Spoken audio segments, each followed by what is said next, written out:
This is the house that I hope I die in.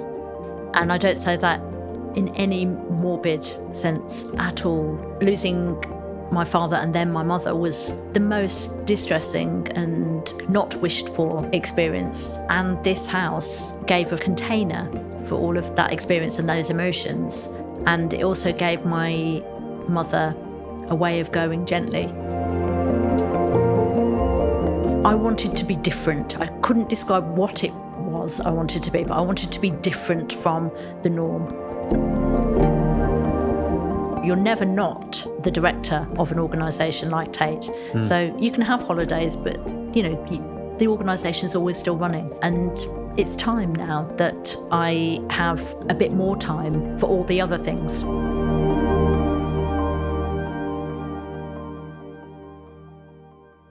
Hi, Maria. Hello. Thank you so much for being on Homing. We all start back at the beginning. Mm-hmm. So tell me about your childhood home. Where did you grow up? The house I spent most of my childhood in was in Northampton. We moved there when I was 5. So I remember other houses, one in Leicester and my grandmother's house. But this was a new house, a new development on the edge of Northampton. And my dad had moved there for his job. He worked in parks, and so he did parks and development, and he was part of the kind of thinking about laying out the landscapes for the new town. Mm-hmm. And as part of that, this new estate was built. Mm-hmm. And so nobody had lived in it before. I remember coming there and there being just sort of concrete tiles on the floor, no furniture at all. It was a Barratt home, even though it probably wasn't built by Barratt, like a square box, 4 small bedrooms, lounge, kitchen, dining room. And my parents lived there for the rest of their life. Oh, really? And I was there from 5 till I was 18. Okay. So what are your memories of it? I mean, you've come to a house now, which we'll get into later, which is very different from a Barratt-style home. So that's already quite interesting. But what are your memories of living in that way when you were young? It was a very practical house. Yeah. And very quickly my dad made sure that the walls were insulated and the windows were double glazed. So it was warm and very airtight. And it had almost no distinguishing design features or aspirations to have any. There's an honesty to that, isn't there? Absolutely. And so I very happily grew up there with my brother Ian. But I never liked the house. I kind of, even as a quite young child, knew it to be characterless. Did you? Yes, definitely. So so that's really interesting, isn't it? So how would you have articulated that when you were young? And what did you do to try and overcome that somehow? In our wider, my mum, it was one of 6 children who mostly lived in the West Midlands, across the sort of Dudley, Wednesbury, Birmingham, the Black Country.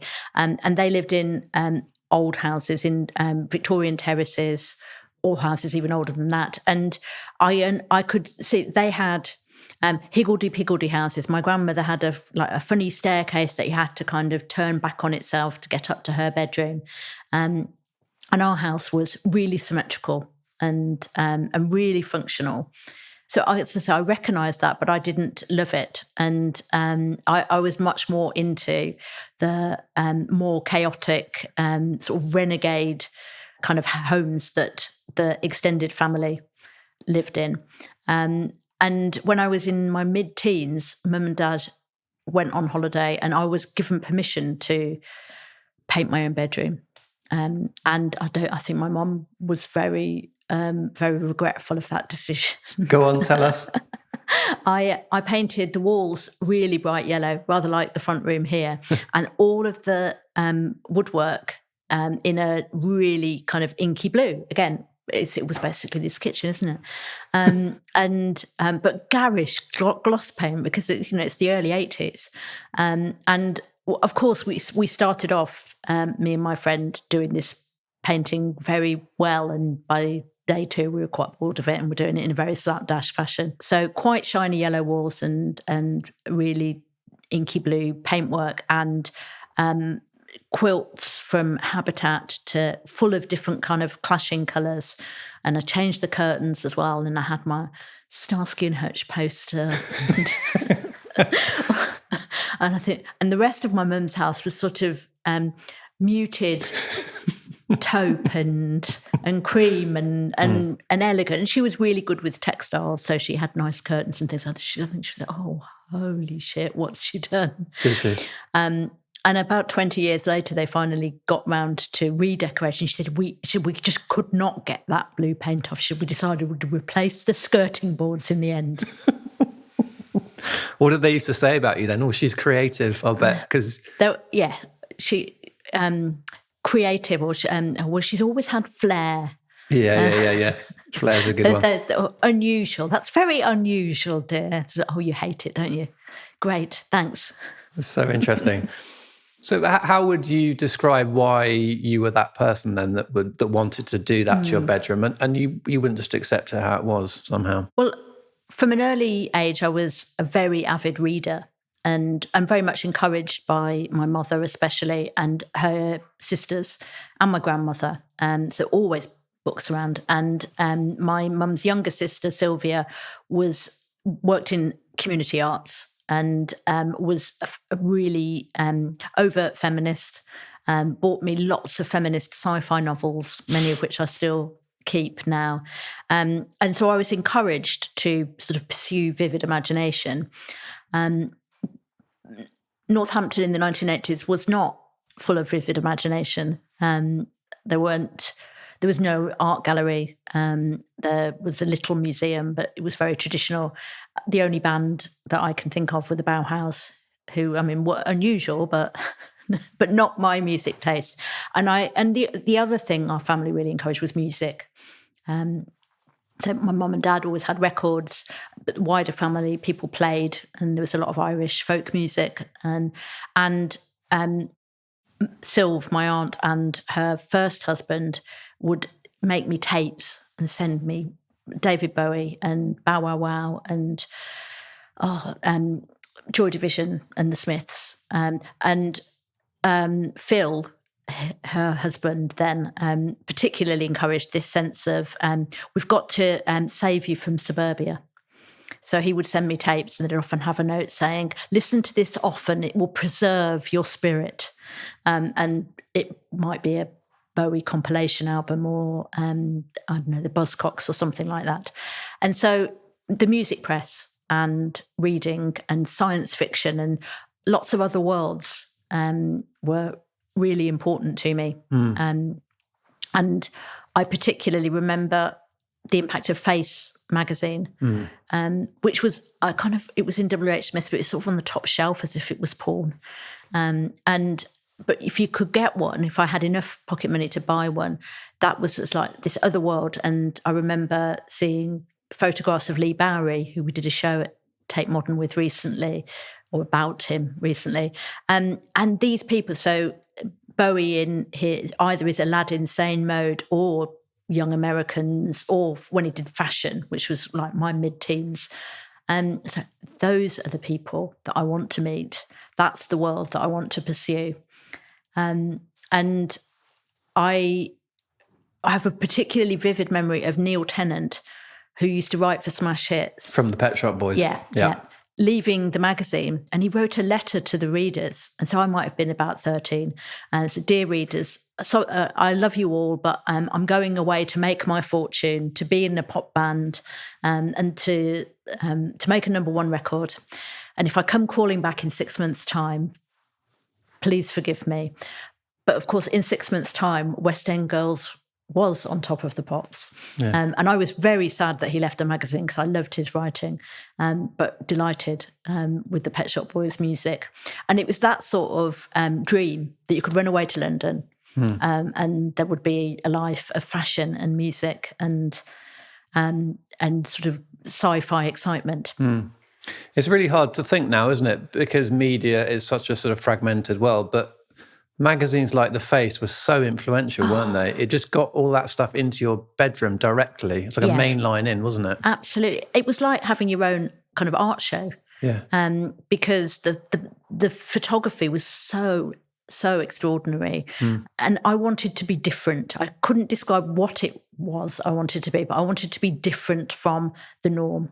And the norm was the shopping centre near our house or school. I liked school and I worked hard at school, but I wanted to rebel. So you wanted to rebel and you wanted to be saved from suburbia, which is such a great phrase.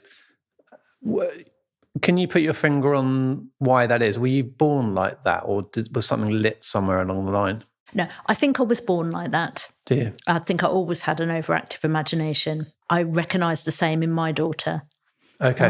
And from the earliest years, she didn't want to do the things that she was supposed to do. So I think I was born like that. But also I think the wider family, Irish Catholic kind of mayhem, really, definitely fanned that a lot. I mean, my Aunt Sylv, so she worked in community arts, meaning she ran a community arts organisation that had a building but would do projects in Poland. They had a bus, a double-decker bus for quite a long time, and they used to drive it around and set up arts projects. And she drove it to Northampton, and it was part of the local show. And she was about 5 foot tall. I mean, you could barely see her behind the steering wheel of this bus. So my mum's older sister Kath had fled her first marriage to run away to folk festivals and the Upton Jazz Festival, lots of camping and things like that. So there was a fair bit of imagination around me. Okay. And so you talked briefly about your dad. What about your mum then? What tell us about her character and what she was doing when you were young? Well, Mum was a primary school teacher. She did the reception, so the youngest children. And she was the middle child of this family of 6, which 3 girls and 3 boys. And they had come from, they were Catholic, but had come from Northern Ireland to the West Midlands. And it was quite a chaotic set of households and quite a chaotic upbringing. And she's the super sensible middle child. And she was the baker, and she could sew, and she would make curtains, and all of those things that you get when you're the one in the middle who is watching all the others kind of bounce off the walls. But of course, like most of those sensible ones, she wasn't really that sensible. And so she loved to sing, and she and Dad were good jivers and rock and roll dancers. So she was a very, very steady mother. And her teaching turned into gymnastic coaching, and I did gymnastics from when I was a little girl, all the way through my teens, and was in the national squad. And so I did a lot of training and very, very disciplined things in my teenage years, which of course I think that was the other reason I was rebelling. I had this sort of sports life where you had to really, really practice, and I'd get up early and train before school, and we'd spend our weekends doing training, and you were in a uniform. So the rebellion was the flip side of that. That's so interesting. And Mum was part of that whole gymnastics world. And my dad was the main cook. So we'd come back from gymnastics on a Saturday, and my dad would be making a stew or beurre bourguignon. He liked to cook really well in the kitchen, and my brother would be kind of watching the football results. And so it was a conventional but not very conventional family, really. Yeah. So gymnastics is all about movement, obviously. I don't know if this is a typical day for you, but today you're doing this recording with us, and then you're going to London because you're installing the Tracy Emin show. Mm-hmm. And you said earlier, every day's pretty full on. Mm-hmm. So you've clearly got a lot of energy. Is that fair to say? Yeah. Are you someone, is it a life in movement somehow? And how do you balance that out out of interest? Yeah.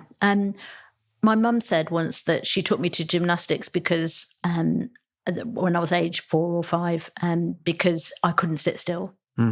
And so I think I've always had a great deal of physical energy and a lot of mental alertness as well. And since I like doing lots of things, I'd not multitasking, but having 5 or 6 different things running simultaneously and moving from different realms of my life.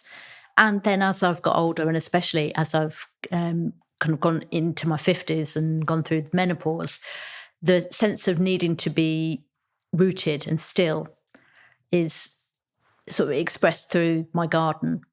And I was remembering just recently that I got an allotment. My dad had an allotment when we were kids, but I got an allotment just after I'd had my second child. Really very suboptimal time to start an allotment. It was kind of one baby in a sling and a toddler running around. And my son Jake had incurred one quite serious injury by falling on spades and into ditches and things at the allotment. But it was that sense I wanted to have something that was long time span. Yeah. And that was for me, that would be kind of quiet and quietly growing when I wasn't there. Just sort of doing its thing and making steady progress. And so that's always been the counterbalance for me. And I do yoga and I swim all year round. And those things are about a different kind of activity, not frenetic, but very steady. Okay.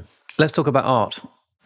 Can you remember a particular encounter with fine art that ignited that interest in you? Yes. I bought a copy of Jean-Paul Sartre's The Age of Reason, a Penguin edition, and it had Picasso's Weeping Woman on the cover. And I bought it because of the cover. And it's a very hard book to read. And I'm not sure that the translation is that great either. And so I don't think I ever got to the end of it, but I carried this book around quite a lot because I wanted to be identified with the look of it. The look of the cover? Yes. Oh, wow. And fascinating. Definitely being modern and being unusual. Because, it's clearly a woman, but it doesn't look like a woman. So I was very intrigued by this painting. And I think I saw it in that context, and I really loved, as we were saying earlier, the looks that I saw in things like Face, because there wasn't a lot of that around me. There weren't contemporary art galleries or spaces in my teenage environment. So I started to actively seek that out. And rather brilliantly, Weeping Woman is in Tate's collection. So I went to London when I was allowed. So I can't remember whether I was 15 or 16. And after quite a lot of persuasion, Mum agreed I could go on my own to the train, on the train down to London. And I went to look for art. And I went to the National Portrait Gallery first. I think because it was in Trafalgar Square. And then I went to the National Gallery, and neither of them were what I was looking for.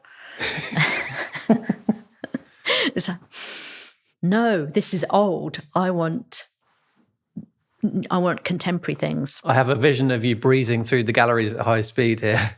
No, that wouldn't be right, actually. I was really intimidated. Were you? Very much so. I mean, so our family encouraged reading, and there was a lot of community-based activity. The grandness of the National Gallery, I wasn't sure whether I'd have to pay or not pay, or whether I'd be allowed in. And I didn't have any context for understanding the old master paintings that were there. And I almost went back on the train to Northampton. But then I looked at my A to Z again and found the tube station, realised I could get that there was this other place called Tate.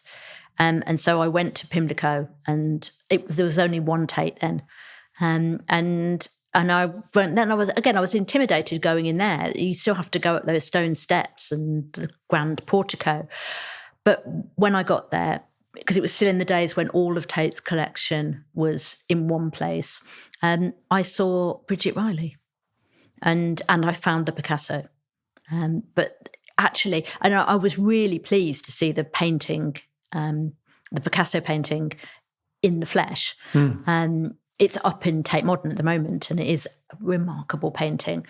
But that was like a reward because I'd been looking at it as my book cover for ages. But to encounter Riley's work just blew my mind. Why did it? Well, because it looked like it was moving. And you can't see the kind of optical complexity of Bridget's work in reproduction. So even if I don't know whether I had seen one, but Tate's got some really beautiful examples of her work, and I just thought I had no language for understanding what abstract art was even doing, really, but I just thought it was amazing. Oh, interesting. Your career is such an esteemed one that I think we could do several podcasts on that. And I think what I think I'd like to ask you, I suppose, in the spirit of the home as the theme of the podcast, you were director of the Whitworth, and you've obviously been first female director of Tate since 2017. How do you feel at home as a sort of corporate leader of quite a big organisation like that, especially when you start out? Because there must be a real imposter syndrome about it. Yeah. I think most leaders of organisations like Tate feel that sort of, who gave me the qualifications to do that? I think I had that feeling much more strongly than many of my male peers. Do you? Yes. And it isn't only to do with gender. I had kind of proven myself as a museum director in the north of England. So there's a moving south thing. How's you going to cope with London? It's not so very different to Manchester. And, we also Tate works in New York and Beijing, and, we have to be ready to be wherever in the world. And there's also a class thing. I didn't grow up with museums. The familial hinterland was full of incredibly inspiring people, but they weren't cultural leaders or members of the House of Lords or anything like that. So there were lots of things that were different for me coming into that role, which is what's made it so amazing. And because I think having imposter syndrome is quite good, really. Do you? Why do you say that? Well, because the institution isn't only about any individual. It isn't about its leader or any single person that works there. It has its own impetus and its own history and its own collection and its own buildings. So you're only a steward or a custodian anyway. But more fundamentally than that, institutions like Tate or the Whitworth are for the public. So I've always felt it was really quite good that I could remember what it was like to come into museums when I was a bit scared of them. Yeah, definitely. And to think of them through the eyes of a public that isn't familiar. So I've never been an insider, even though all the years I've accumulated now, I have to sort of give myself a slap and say, I am an insider. Of course I am. But I have a healthier than most sense of who we're actually doing it for and how should we think about art in the context of not just talking to ourselves, but talking to other people. I would love to talk about this house, Maria. Thank you so much for showing me around earlier. It is amazing. So just assume that people haven't got any context yet, because most people will be coming at this the first time around. Tell me about this building briefly, because it's a bit of a melange of periods, isn't it? Yeah. The house is like a set of those nested dolls, except the dolls wouldn't really fit inside one another because it's a house of several periods put together really very incongruously. So it is, at its heart, a house from the 1300s, and the whole of the area around here was owned by St Thomas's Hospital in London, because those hospitals always had land in the countryside to grow food and to be able to take trees down to build houses. And so there were fantastic records of when the parts of this rather strange house were built. So originally it was the court lodge. It had an open fire and a solar, and we've still got that sort of medieval kind of part of the house.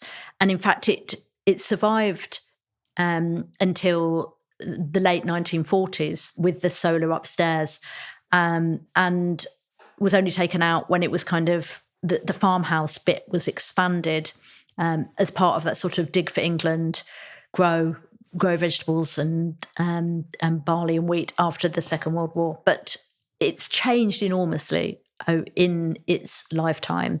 So it was extended in the early Georgian period, but they didn't bother knocking down any of the previous. They just wrapped a much bigger Georgian house around the original one. And so in our attic, when we bought the house, you could see this previous roof, all of the rafters smoke blackened, kind of inside and on a different orientation to the larger Georgian house. And so on one side, south facing, thankfully, and facing our garden and the church, there is this very proper Georgian facade. And then in the late 40s, when they expanded the farm business, they built this kitchen, not like this, and another little extension that were absolutely sort of blocky little sort of 40s, 50s spaces with Crittal windows.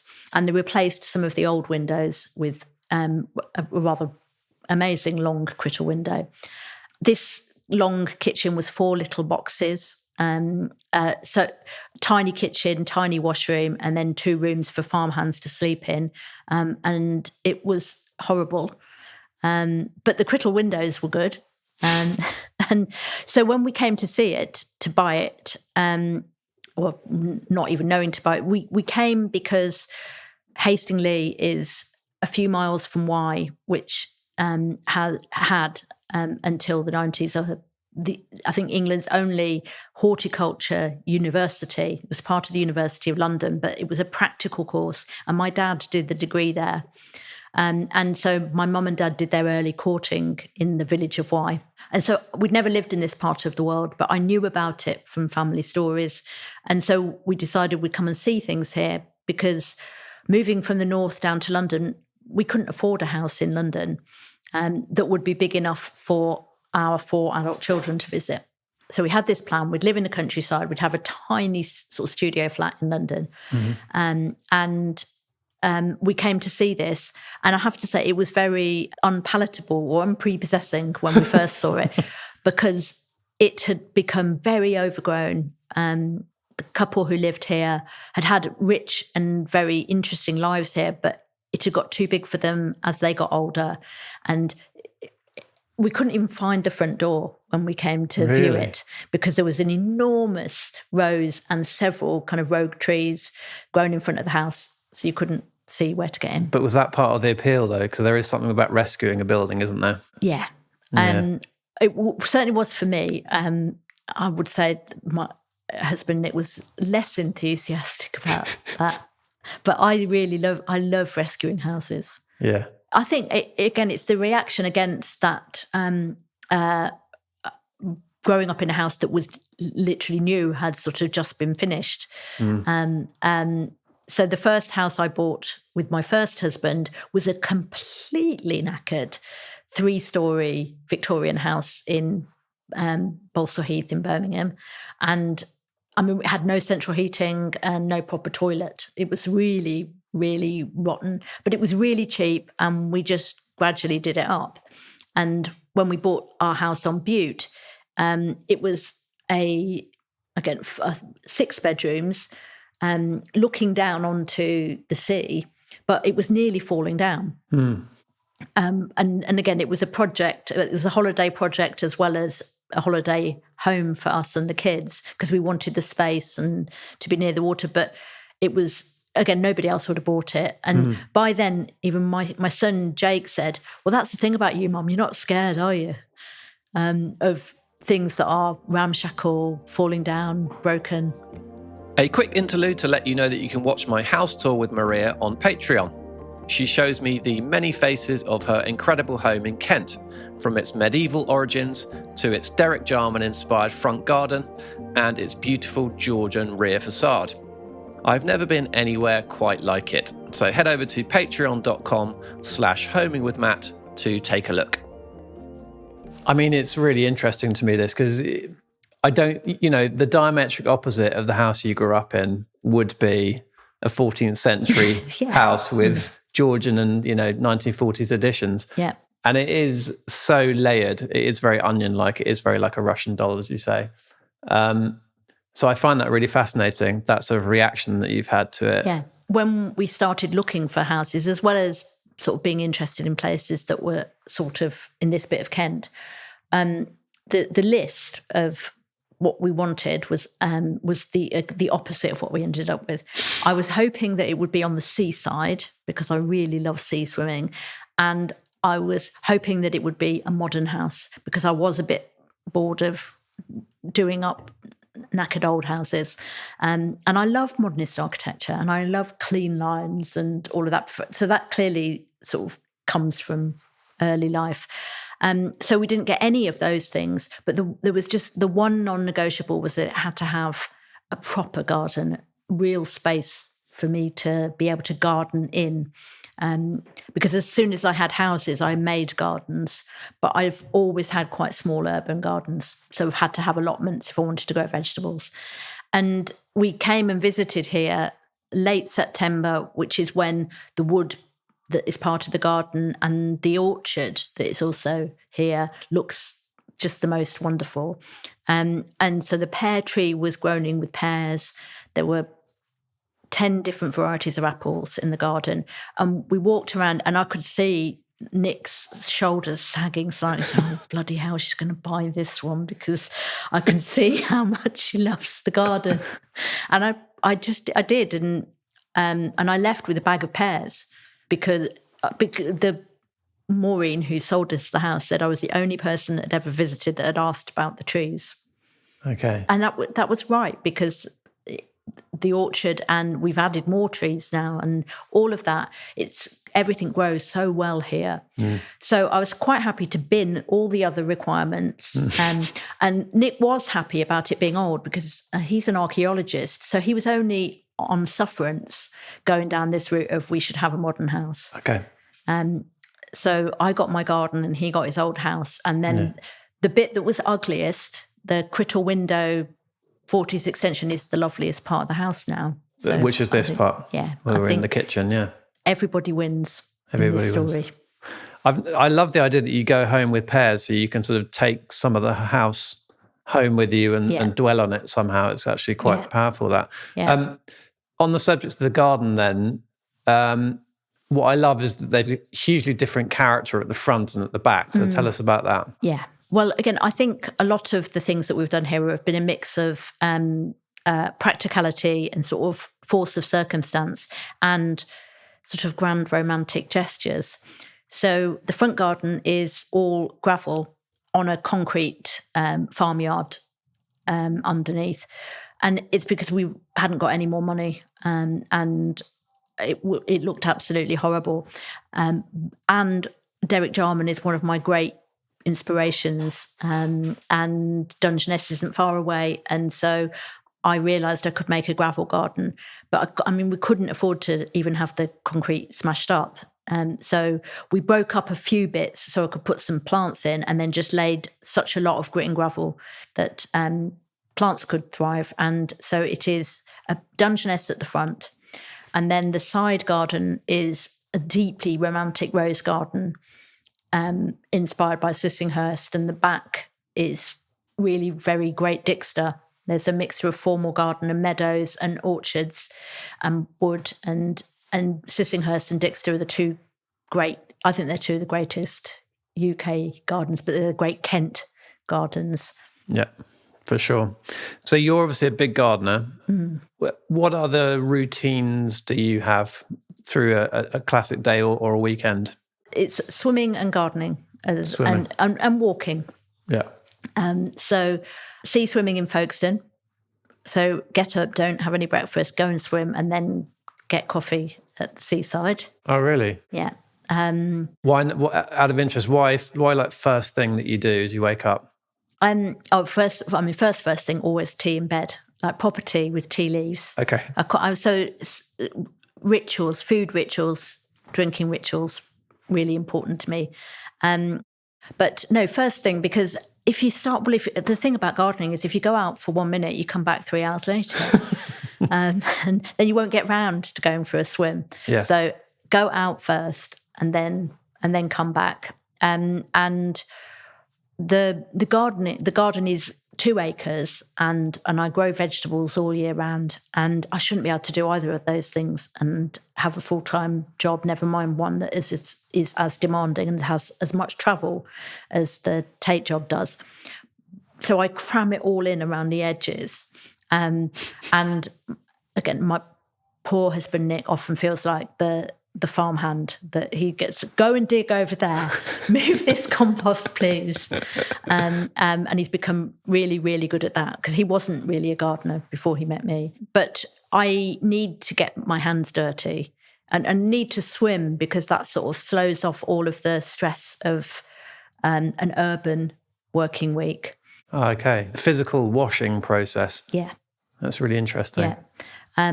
But I think hands in the dirt. And I'm often embarrassed in the middle of a working week. I was like, oh God, I've still got dirt under my fingernails. I think, well, but it's clean dirt, I mean, that's the good thing about, because I start with tools and like many of us these days have my Japanese hori knife, but I nearly always start with a tool and then end up with my hands. Okay. When I met Dan Pearson, I was really struck by this idea that I think at a certain stage of life, you want to connect to the elements somehow. I feel that's a strong urge. For him, it's very clear, he has his kitchen garden and he brings the vegetables to his outdoor kitchen and he prepares and he eats outside in the air. Yeah. He's created a place actually to swim down in the valley. It's got all the elements going on. Do you identify with that? Very much so. And yeah. I mean, he's a gardener who I follow and learn lots from. So I have an extra sink down the end of the kitchen. And when I was designing the kitchen, Nick's question was, why do we need that? Why do we need another sink? So, well, that sink's for the vegetables. So it's right by the back door. And the vegetables come in with all their soil, and there's a compost bin inside so their manky leaves go straight in there, or the bits of the root. And being able to eat from the garden all year round and being able to fill vases throughout the house all year is, because I love cut flowers, but I hate the way that they're, grown and imported and don't have any connection to where they came from. And I think one of the things for me about Kent is that, the cliches about it being a garden of England are true. Even now, there's still a lot of fruit orchards here, and things grow in season here. And during May and June, there were always roadside sellers with the excess of cherries being sold off by a farmer, and then pears later in the season. So connecting to that seasonal change is really important to me. And we eat out. Our table is right outside the back door, and we have an outdoor oven. It's not as evolved as that amazing outdoor kitchen that Dan has, but we live outside. Yeah. And as I said to you earlier, my mother lived here as she was dying of cancer, and she had that really amazing pandemic summer that we all experienced, or early spring into summer. And so she was sitting outside really from the 1st of April right through to mid-September when she passed away, sitting out on the terrace, taking the sunshine, watching the tulips unfold to start with, and then the roses coming and the peonies, and then the marigolds, and then the sunflowers, and then everything turning rusty coloured. And the swifts arriving and departing again, and all of that. And I think that's the counterbalance to a job and a life that is very indoors. And, you keep light out of museums, and it's very urban. And I need that balance. You talked about your mum there. So she came to live with you for the last part of her life. What was that? That must have been very special for you, actually, to have her with you for the last part like that. I mean, can you describe that, looking back on that now? What was that like for you? I mean, I think it was the most extraordinary gift for me. Because, as I say, she stayed in my childhood home, lived in it for the rest until that last phase where she came here in Northampton. And I had run away from Northampton, not out of bad childhood feeling, but out of just not wanting that. And I never went back. I mean, I went to university. I didn't even have a short period of living back at home. Perhaps the longest time I ever spent in that house again might have been 4 days, perhaps.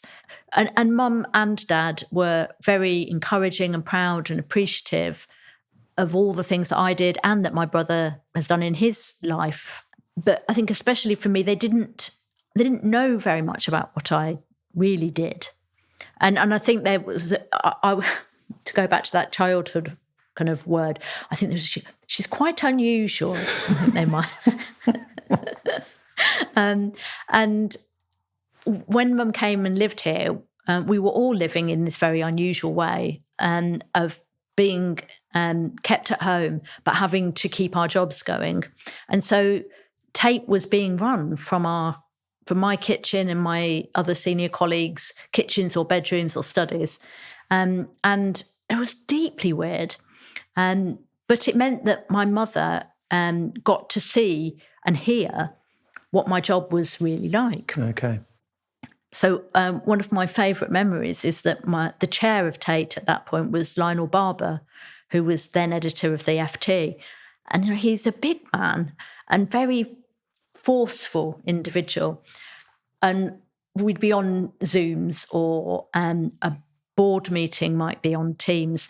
And my mum would be sitting outside and there'd be a pause in the meeting and I'd take her a cup of tea and she'd, "That was Lionel, wasn't it? His booming voice, I always recognise that." And it made me giggle so much because she was sort of bringing this really important man down to her size. But she was an adult alongside me as an adult, which is an experience you hardly ever get with your parents. And she came to and sort of understand so much more deeply what my adult life was like and what had driven me. And she ended up being also able to give me, I think, much more profound advice. And in the very last weeks, I remember her saying, "You work very hard. I can see what a good job you do, and it's really incredible. But remember, all the other parts of your life." And I talked about walking earlier. The Pilgrim's Way runs very close to here, and it's an 11-mile walk to Canterbury. And my husband, Nick, and I did that when Mum was living with us, left her for a day.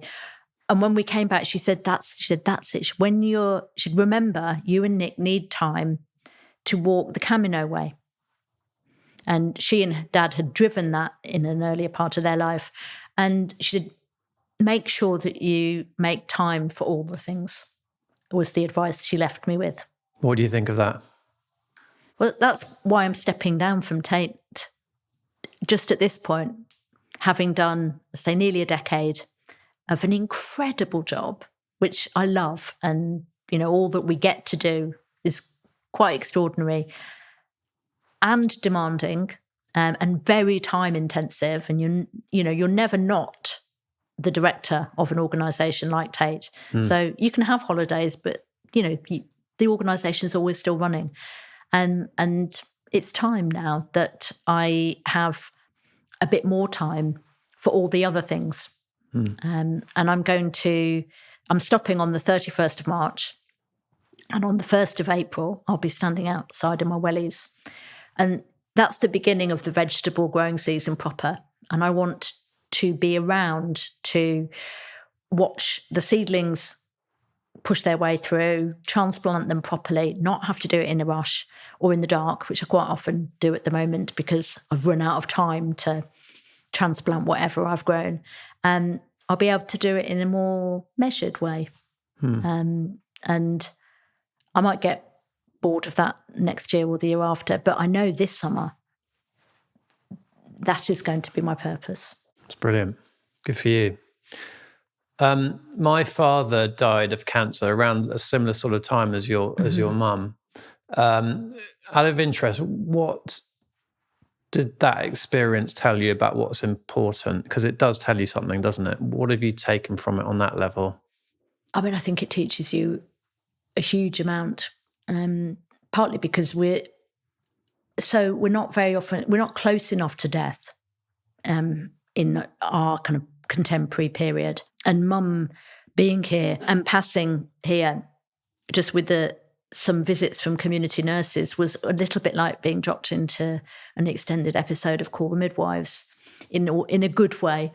And we need more of that, because we are going to be an ageing population, and much better care towards the end of life, I think, would make a huge difference. And alongside that, the importance of being present. So we didn't know how long Mum would have to live, as you don't, with that kind of cancer. And everybody wasn't able to travel easily. So with my children, who had spent a lot of time with my mum when they were growing up, because I worked full time and Mum had retired by then, and so she was very hands-on grandmother, we agreed that they would come for a week each month in that period, and that they'd have kind of a letter so that they could travel. And they said, how many months will we do that? I said, well, we don't know. So let's just say 1 week this month, and then the next month we can have another week. And I hadn't, because I was panicking and grieving, as well as trying to be organised. And it was actually just such a wonderful thing to do, because it was just, this is the week the children are coming, Mum. And they knew they were coming, and they were sad. So how will we manage our feelings? And I said, you don't have to manage your feelings. You just have to be with Nanny for 1 week. And so the presence of family, but also chosen family. So various friends that knew my mum came and did the same. And as we moved into July and August, we were all able to move around a bit more. And the commitment to just time with people, that was what I really took from it. And in a structured but unstructured way. And what did you take from it? I'd say something very similar, which is the importance of your human relationships. I mean, I looked at my father and I thought, your legacy, of course, is your family. And actually, he was a fantastic architect, and he built things, and he has physical manifestations of himself and his work around the place. But actually, I think you live on in those social relationships. That's what I feel.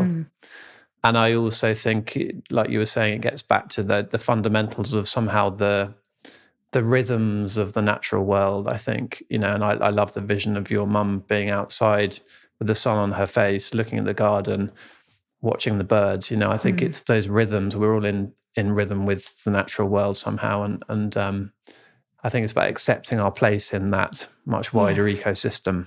Yeah. And certainly this landscape gave me what I needed in that period.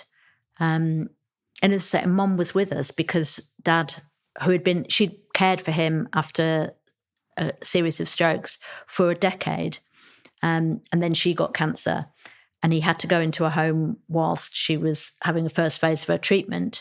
And he just hated it. As soon as he wasn't being cared for as part of the family, he deteriorated. And when the homes closed because of COVID, I remember him ringing me and saying, I don't like this virus thing. I'm not having this. And he passed away about 10 days later. I think he just stopped fighting any longer. And Mum came because she hadn't got those caring responsibilities, and she was surprisingly willing to leave her context in Northampton, where she had great friends and wonderful support networks, but she wanted to be with family. And she went back a few times to visit her friends, and a few of them came here. And we were all glad that was able to happen. My brother and his daughter and wife came too. But when she lay in her bedroom, which looks out over the valley where the sun sets, she would see these buzzards. And it is a pair of buzzards, and they're still here. They mate for life. They circle this valley. And she decided that the buzzard that she could see was Dad, and that the other one that sometimes joined it was going to be her. Oh, bless her. And it just... And sometimes, I mean, especially towards the end, she was on morphine for the pain. And I remember Nick coming down and saying, do you think there are buzzards? Because, she could be making this up. And I said, no, I see them too sometimes. And sometimes she clearly was making them up. But they were a necessary metaphor for the transition she was making. Yeah, so lovely. Can I ask you about Nick? Mm-hmm. How did you guys meet, and how long have you been together? We've been together now for nearly 21 years. And we're both second married. So we met sort of midlife. Both of us had 2 children and were coming out of the relationships that we were in. And we met as friends first it's so comically embarrassing, really, on a cultural leadership program that was set up by Dame Vivian Duffield, who's funding the wonderful garden at Tate Britain. She set up this program called the Claw Leadership Program to develop the leaders for the future. And her explicit wish was to make sure that when Nick Sirota retired, there would be sufficient trained arts leaders in the UK to take on his role. And so she was extremely pleased when I was appointed. But he was a museum professional, again, but also an academic. He'd worked at UCL as well as the Museum of London. And we were quite unlikely combination, I think, to start with, because I definitely read him as very traditional when I first met him. Museum professional archaeologist with his trowel, and he definitely read me as some kind of flighty contemporary art girl. But we're both from the West Midlands. And as we got to know each other as friends, we had another friend of social. You two seem to have private jokes. What is that about? And his family lived in Sutton Coldfield, and mine were over in Smethwick and Bearwood and Dudley, which is where his dad had originally come from, but he'd gone up in the world. And of course, Sutton Coldfield calls itself the Royal Borough. And, the likes of my family wouldn't have been allowed up there. It would have been too posh for us. So there were lots of jokes about West Midlands life, and poor Nick still supports West Bromwich Albion. Does he? Born Baggies. I know, it's very... you have to be resilient if you're a Baggies supporter. And how would you describe how it works between you? Why has it worked for 21 years? What is it? What is the dynamic? The dynamic is that we are quite different, despite having more commonalities than we had originally realised. Nick loves a plan, likes to stick to the plan. I like a plan, but very, very much like to break the plan or go on a detour. Okay. And we've learnt to appreciate the benefits of both of those things. So we both got 2 children. He has 2 boys, Robert and Lucas, and I have a boy and a girl, Jake and Lily. And they're very close in age. And they got to know each other as friends first. And how interesting.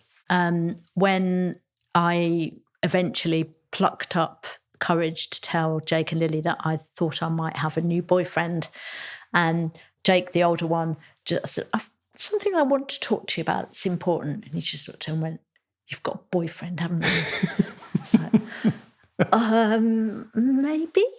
How bad would that be? And he said, and he doesn't remember saying this, but I remember it very vividly. He said, "Well, it might be very bad because let's face it, some of your friends are really weird."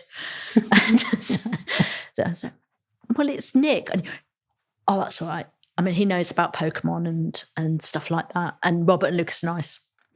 So from the off, the fact that we both had families and ex-partners, children, all of that actually made it really work between us. And then we've worked in related parts of the museum world, but never quite the same. I mean, Nick is really old stuff, and I am, although Tate Britain is older art. I mean, we don't do prehistory. Nick's first job was as curator of prehistory, and I have been always largely the contemporary, and I think that opposition works.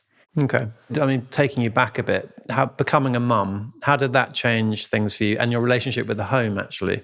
Well, I had Jake quite young for someone that was an academic, and so sort of my kind of professional class or cohort, I had my kids probably a decade before most of my other friends did. So in your 20s? Yeah. So I was 27 when I had Jake. And that was partly because my first husband was 10 years older than me, and he already had a son called Nathan. So as soon as we started living together, there was anyway a young person. And also I was just very stupid in my 20s. We already have a son, I might as well have another one. That won't be too difficult. With the foolishness of being kind of 25 at that stage. And then I had 3 miscarriages before I had Jake, which made me grow up very, very rapidly and just mature in a really unpleasant but powerful way of having to manage grief and a sense of my body not feeling like my own. Oh, really? And then had Jake. So I've always really enjoyed being a mother, and haven't found it to be at conflict with having a very, very busy work life always, because I was a working academic then. And I think it's because I thought for a period that I wouldn't ever be able to have children. So I was just so grateful that Jake was alive. It never occurred to me to be anything other than thank God I'm his mother. Yeah. Finally. Yeah. And one other academic friend who's still my best friend, Helen, had children, and she says now, I started having children because you were having children, and I mean, it was about joining in. Yeah. And Ryan and Lauren, her 2 children, are like extra children to me, and the same for her. So they all grew up together. But we were in our late 20s, so we didn't stop being 20-year-olds. And it was attached to the home quite profoundly, because the only way of actually having a social life was to do it at home. So we evolved complex kind of dinner party life, not posh dinner parties, the very opposite. But we'd all go to one person's house, feed the children first, and make them run around until they were so tired they could just be shoved in one room to go to sleep, and then have our adult friends come and drink until we fell asleep. Because we couldn't afford babysitters and it was cheaper to cook for each other. And so we raised children that were very comfortable kind of sleeping in anybody's house, and kids that were good at being looked after by lots of adults. Okay. Which again, I realise is very much like a recreation of my experience of extended family. Okay. How do you reflect on that? Because nowadays, of course, we're all having children much later. I mean, in my case, I was in mid-30s up to early 40s. What do you think about that? Is it the sort of, blissful ignorance of youth somehow, or what was the upside and what was the downside? I mean, the downside was that I didn't go to nearly as many music festivals as any of my childless friends, and we were really skint. Because childcare was so heinously, because then I had Lily quite soon after Jake, completely by accident. I think I thought I hadn't started my periods properly. What's the age gap between them then? They're 18 months between them. But so childcare for 2 of them, my entire salary just used to go on childcare. So those were the downsides, and also really kind of not knowing what I was doing at all. None of us do. but that's the upside, because when you don't know what you're doing in your late 30s or early 40s, and I see this with cousins who are younger than me, and as well as friends and colleagues at work, you really worry about it because you feel yourself to be a competent individual when you're 40. When you're 26, you're not sure you're competent anyway. So if you're incompetent at motherhood, then I didn't hold it against myself so much, and neither did Helen. And so we were messier.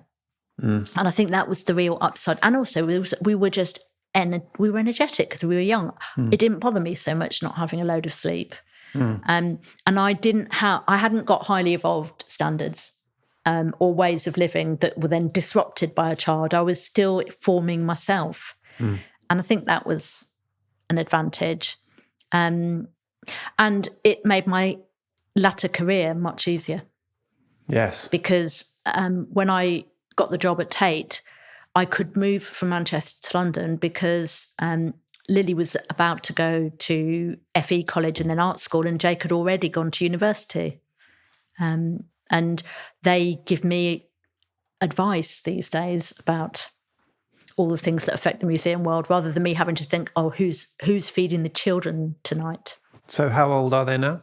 They are 28 and 26. Okay, and how often do they come here then? Most holidays, holidays, and regular long weekends, and we chose the house as well because there are 5 bedrooms, so all 4 of them have got a room, and that room gets used by our friends when they stay and other guests, but they do each have a room. That's really nice, and actually, that felt isn't it? really important. That's really, really nice. Yeah, I've met quite a few people who've really sort of lamented the loss of the family home in their 20s onwards, because it is still a real, it's an important grounding place, I think, isn't it? Yeah. And they're all clear that, I mean, this wasn't the house they grew up in, and it isn't in the part of the country that they call their own. But, I mean, they revert to their dynamic of 4, and we have to fill the cupboard full of crisps rather than and they'll eat the healthier food as well. But they descend, and they are themselves, and they all for different reasons really love it here. And we had a dog when they were growing up. When Nick and I got properly together and got married again, we decided we would have a dog rather than having another child. And it was because by then the children were through the messy bit of childhood. So I really can't go back to the baby. No, absolutely not. But so many people do. I mean, it blows my mind. Yeah, it's madness. No, I prefer older children anyway. I mean, as difficult as teenagers are, I love teenagers. I just think they're so interesting. So we didn't want a baby, but we did want something that was our family, and so we got a dog, and that was great. And she lived wonderful 16 years. But when she passed, just not long after my mum, she was there when mum died, we decided we wouldn't have another for a while because we were both, Nick and I, at real peak work at that stage. And then Nick stepped down last summer and immediately started planning to get a dog. And as one of my other museum director friends said, texting with it, I can't believe your news. He said, I think Frida has had a paw in this. Very good. She had, because as Nick started to plan to get Frida, our Irish Terrier, more and more became clear to me that he was going to have a freedom that I actually felt quite envious about. Okay, how interesting. Frida's so gorgeous. She's coming home with me. Yeah. And not all of the adults in our lives were coming this Christmas until Frida arrived, and then everyone came. Really? And stayed for the whole of Christmas, because why wouldn't you when there's a super cute Irish Terrier puppy? How do you feel like a pet like that changes the home? Because, I mean, I've got a young whippet myself at home, and in my case, because they're quite fragile whippets, what she shows me is how to be comfortable. So she finds all the shafts of sunlight and she lies in them, and she rotates around the house during the day, sort of following the sun. But how do you find it? Well, Frida does that. There's underfloor heating here, and she has identified which are the warmest tiles to lie on. There you go. You see. And I have. I would be over tidy left to myself, and I know that for others, and especially for Nick, that can feel really oppressive. And I think a dog is a good balancer for me, because however much I have already trained her to have her paws wiped when she comes in, she will escape and create mess, and has decided that under the dining table is her place to shred cardboard. I'm giving her that. It's got to be done somewhere. Yeah, absolutely. So she keeps my kind of my kind of OCD tidiness in a good proportion. So how do you explain your tidiness?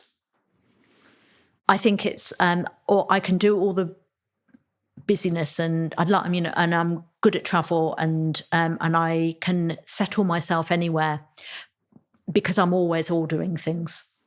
And so orderliness is about calm for me. Is your work also about that orderliness? No, work, I suppose artists do disorderly things very often. But underneath, do you supply the order to the disorder? We provide the frame and the framework. Yeah. But the organisation, Tate needs always to look like it's calm and in control. It's a boiling mass of contradictions and emotions and neuroses and all of that. So, the tidiness is my apparent calm. Yeah, it's interesting, isn't it? So you talked about the Tate there. Just in terms of living with art, you told me earlier that you're not allowed to live with the artists who you represent through the Tate. So just tell us about that. Yeah. I'm not even sure whether it's true in other countries, but in this country, if you are the director of a public museum, so where the collections are held kind of in perpetuity for the benefit of the public, it's seen quite properly to be a conflict of interest if you then were buying yourself those same artists. Yeah. And that's partly because, I could choose to buy something that might be better than something that would go into the collection at Tate or the Whitworth. But it's also that I could steal a kind of market advantage. Yeah. Young artist, I know she or he is going to have a show at Tate. I buy before they do. Very messy. Yeah. So from my first job at the Whitworth, there's just a generally held principle that you shouldn't collect the things that you show and care for. And anyway, I have a civil service kind of salary, which in no way, shape or form would be sufficient to buy the kind of remarkable artists that we show at Tate. So I'm let off the hook. Yeah. I don't have an art collection. Yeah. I have quite a lot, though, on the walls that are the traces of the artists that I've worked with and the projects that I've been involved with, especially when I've been sort of generative to them. So sometimes documentary of the making of a piece of performance art. So there's a photograph of Marina Abramovich screaming in a good way. And there are prints and drawings and things that are associated with artists that have become friends. But there's nothing really grand here. It's the history of a life with art rather than the art itself. And then that gave me room to have really wonderful textiles that I learned a lot about textiles when I was at the Whitworth, and have subsequently travelled so variously that, on the wall in the dining room, there's a really, really extraordinary Nigerian textile, just a beautiful woven length. And I find things like that. It's interesting that. Yeah. So my business partner, Albert Hill, who I started the Modern House with, he now does art consultancy, and he's really into textile art. To the uninitiated, why is it an interesting thing to live with? Because it's quite different, isn't it, from a painting? For me, with textiles and artists who work with textiles, it's very often about history. So, I own a piece of Japanese denim. It's like a working jacket. It's from 1838. And I bought it for not very much money at all last year. And every time I'm wearing it, I think, this is so old. And it's had so many lives before me. So textiles carry intimate histories with them, and often whole histories of nations. So the Ghanaian kente cloth that's upstairs, or that piece of weaving, or the curtains in the dining room are made by the single remaining company in Lagos that makes traditional wax resist. Now most of it, sadly, is made in China and imported. I mean, and that tradition came from Javanese culture, and the dyeing has gone back and forth between the UK and the African continent, and you can trace bad as well as good histories through the movement of cloth, which is about trading routes. And so it's all of that. They're freighted with meaning and technique and history, whereas a painted canvas has come from the inspiration of one single artist. I mean, always within a tradition and so on. But for me, it's the interconnected, usually global histories that I find so interesting. Really interesting. If someone's listening or watching and is thinking about living with art in some way and doesn't really know where to start, what would be your advice, do you reckon? To not be intimidated. It's easier said than done, that, isn't it? It is, but to listen to a gut feeling rather than a brain feeling. Right. It doesn't matter how much it's worth in the market terms, because anyway, that may change over time.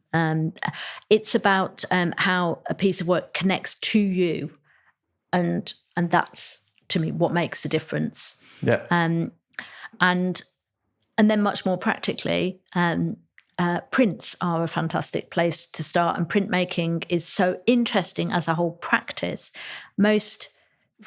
Tracy Emin, known as creator of my bed, amazing painter, is a really extraordinary printmaker. She uses it as a form of drawing, and she draws every day. And so prints and drawings, much easier price point for people to start. And you can learn lots because you can see lots of them. And you've worked a lot with children in your career as well, and try and connect them to art. Have you got any thoughts around the home and how we bring out their creativity and love of art in the home? Good quality materials. Yeah. So we did an amazing project with Oscar Murillo in the Turbine Hall through all of the summer holidays. And he got people to create really large-scale canvases. He wasn't present there. He created an environment where they could express themselves in a way that would be aesthetically very pleasing and resolved.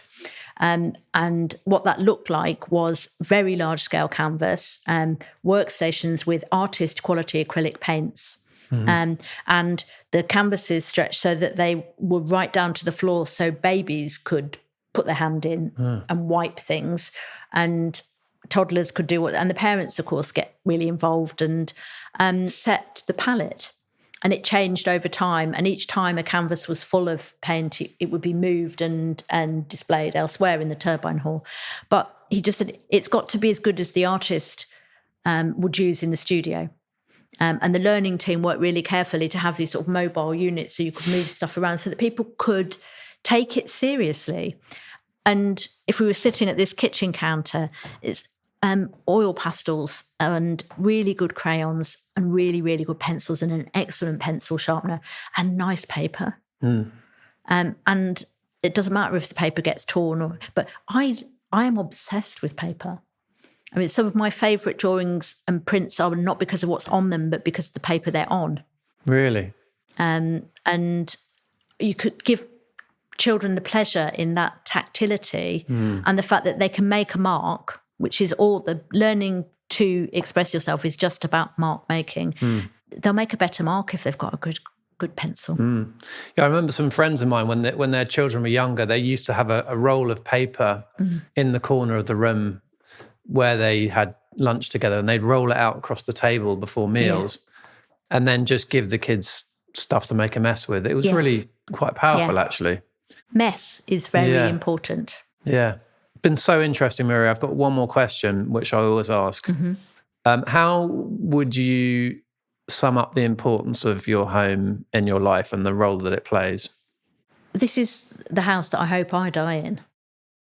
And I don't say that in any morbid sense at all. Losing my father and then my mother was, the most distressing and not wished for experience. And this house gave a container for all of that experience and those emotions. And it also gave my mother a way of going gently into the next world. So it really deepened a sense that I already had, that the home isn't about the furnishings or the rooms. It's about the people that inhabit it and the love that is exchanged and made and fought over and fanned. So home is very, very significant for me. And I hope I've got many decades more to just see that richness that is about me and the chosen families that gather here, and for all that to deepen. So lovely. Thank you so much. It's been such an interesting morning. I've really appreciated it. Thank you, Maria. You're very welcome. It is a pleasure talking with you. Thank you.